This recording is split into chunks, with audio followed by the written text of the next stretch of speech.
Rude English versus polite English. Wait outside.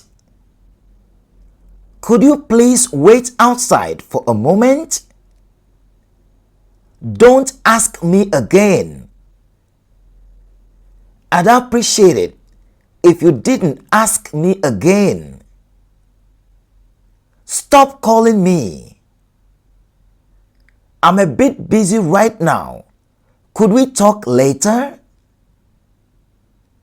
Get it yourself. Could you please get it? You are nothing. You are important in your own way. Stop wasting money.